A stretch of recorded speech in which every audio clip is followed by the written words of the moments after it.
এটা প্রেমের বিষয় দাদা, আপনি বুঝতে পারবেন না, কিন্তু আমার রাধা নিশ্চয়ই বুঝতে পারবে। ও নিশ্চয়ই বলবে। আপনি নিশ্চিন্ত থাকুন।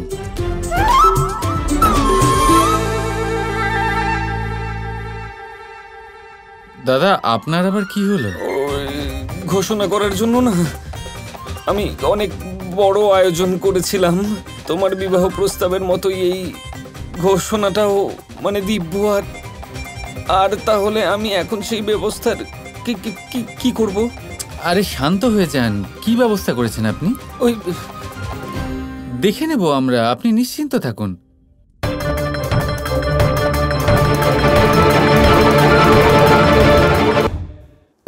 কানাই, ওসব কি? একবার আমাকে জিজ্ঞেস তো করে নেবেন। আমি কি করে জানবো? কিছু বলবেন না, এক্ষুনি এই মুহূর্তে গিয়ে থামান সবাইকে। এখন আর থামবে না এরা।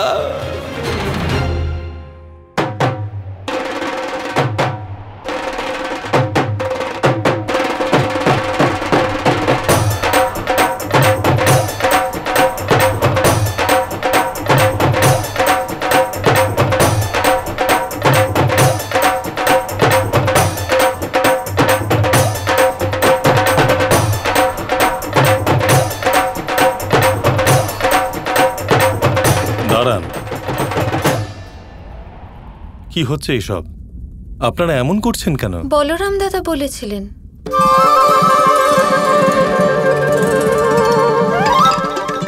কিচ্ছু বলবেন না আপনি। আর আপনারা বাজনা কেন বাজাচ্ছেন? বলরাম দাদা আদেশ দিয়েছিলেন।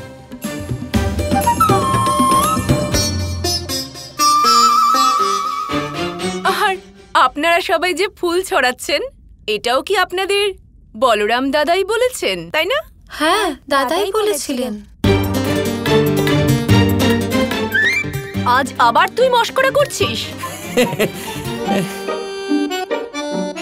না। কি?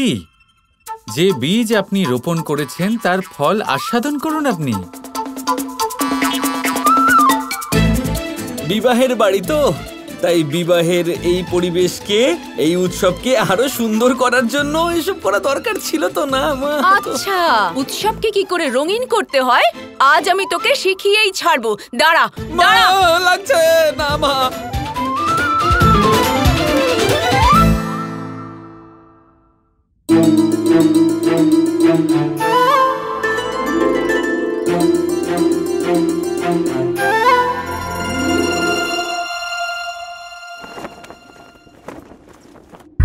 এসো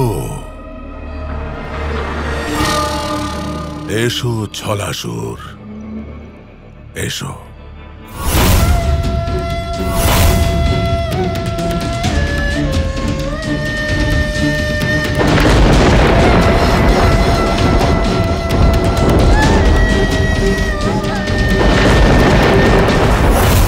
মহারাজ, আমাদের বেদ অভিজ্ঞ এমন একজন অসুর চাই যে পুরোহিতের অভিনয় করতে পারে। এ তো একজন অঘরী রাক্ষস।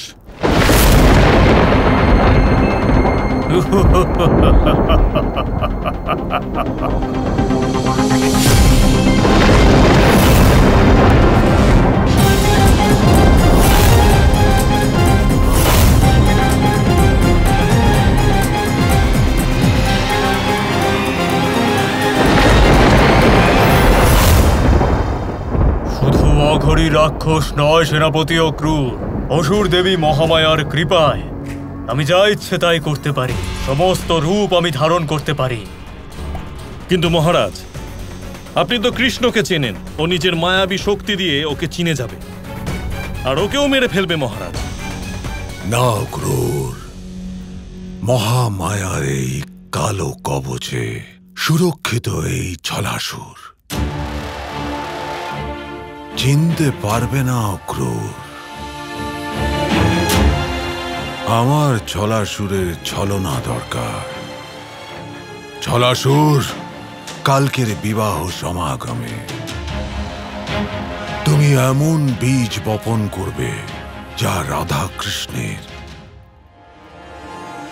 বিচ্ছেদের কারণ হবে। এমন কিছু করতে হবে যাতে ওই রাধা কৃষ্ণ কখনো এক না হয়।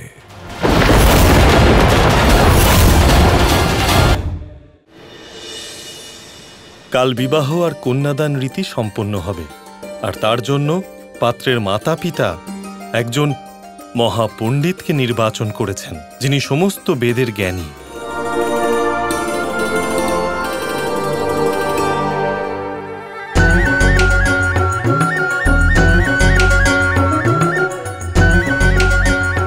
আমরা ওনাকে কখনো দেখিনি ঠিকই, কিন্তু ওনার ব্যাপারে অনেক কিছু শুনেছি।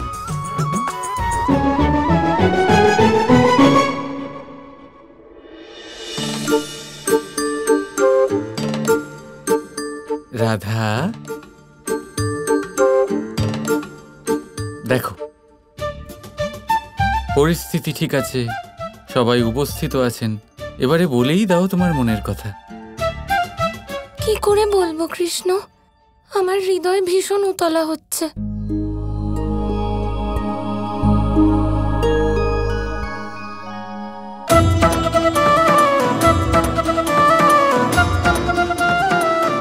এবারে বলেই দাও না রাধা, তোমার মুখ থেকে সেই কথা শোনার জন্য উৎসুক আমি। কখন থেকে অপেক্ষা করছি, বলে দাও না।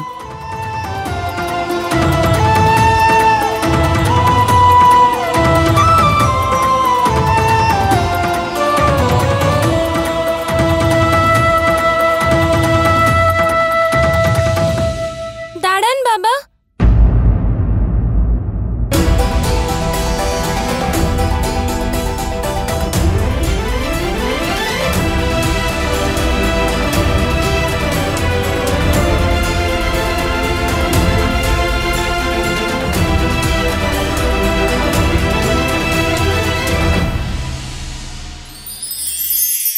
আপনি কি কখনো ফলে ফুলে পরিপূর্ণ বৃক্ষ দেখেছেন?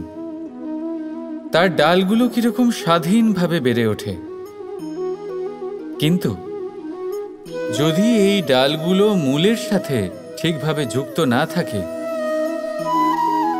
সেই বৃক্ষের মূলগুলি গভীর না হয়, তাহলে কি হবে? তাহলে কি সে সেই সব সুবিধা পাবে? কখনোই নয়। সেই বৃক্ষের ডাল পড়ে যাবে, সেই বৃক্ষ ভূমিষ্ঠ হয়ে যাবে। ঠিক সেইভাবেই চিন্তাভাবনার স্বাধীনতার আনন্দ আপনি তখনই আস্বাদন করবেন যখন আপনার শিক্ষা গভীর হবে। তাই স্বাধীন থাকুন দৃষ্টিভঙ্গিতে, কিন্তু যুক্ত থাকুন শিক্ষার সাথে।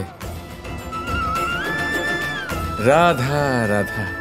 রাধা, এবারে তুমিও বলরামের মতো নৃত্য আর সঙ্গীতের কথা বলবে না তো? মা, এটা বিবাহের সময়, হাসি ঠাট্টা করার নয়।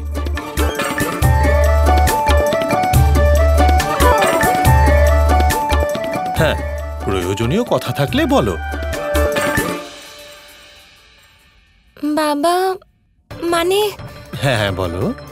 মানে আমি আমি বাবা,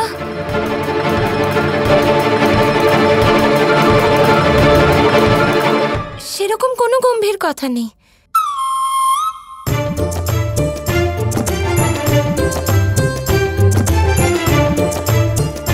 আমি অন্য সময় বলে দেব। ঠিক আছে মা।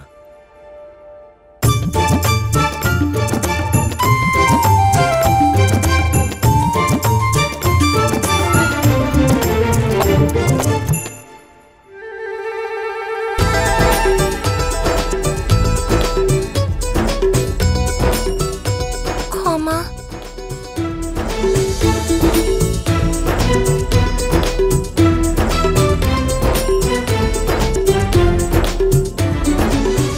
কৃষ্ণ, আমার কথা তো শোনো। কি শুনবো তোমার কথা? আমি সমস্ত ব্রহ্মাণ্ডের সামনে তোমাকে বিবাহ প্রস্তাব দিয়েছি রাধা, আর আমার এইটুকু ইচ্ছে পূরণ করা তোমার জন্য এতটা কঠিন? আমি এটা করতে পারবো না কৃষ্ণ। রাধা কৃষ্ণ কৃষ্ণ কৃষ্ণ কৃষ্ণ কৃষ্ণ